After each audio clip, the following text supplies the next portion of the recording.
السلام عليكم ورحمة الله وبركاته. بكم في قناة عالم الكمبيوتر بي سي. يسعدني اليوم أن أقدم إليكم برنامج فلومر، برنامج عملاق المونتاج. أنصحك بتحميل البرنامج إذا كنت تشاهد الفيديو. طريقة التحميل سهلة جدا، وكل ما عليك تقوم بالدخول إلى هذا الرابط الذي سوف تجده أسفل الفيديو على الميديا فايل.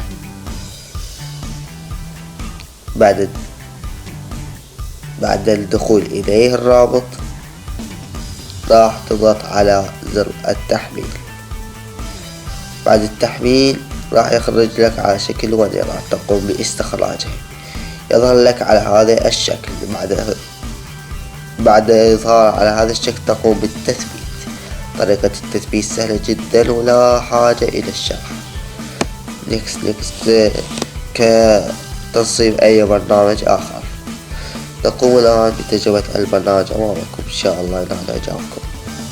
نشوف البرنامج من داخله وتصميمه.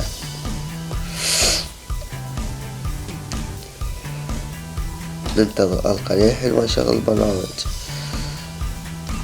أكون في الفيديو وأرجع إليكم.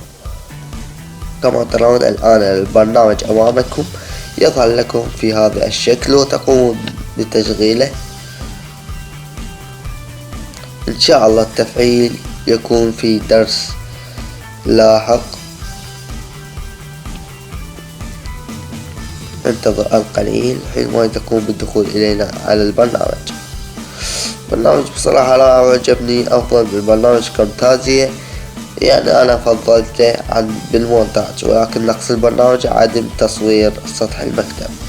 إذا كان سطح المكتب فباي باي كامتازيا. نقوم بالضغط على وضع المميز الكامل حتى يظهر لك البرنامج بالشكل الكامل. كما ترون هذا البرنامج الرائع متوفر على أشياء كثيرة، موسيقى وكثير من الأشياء. إن شاء الله ينال إعجابكم. والآن البرنامج غير مجاني، مدة تجربته 30 يوم، شهر كامل. إن شاء الله التفعيل يكون في فيديو لاحق.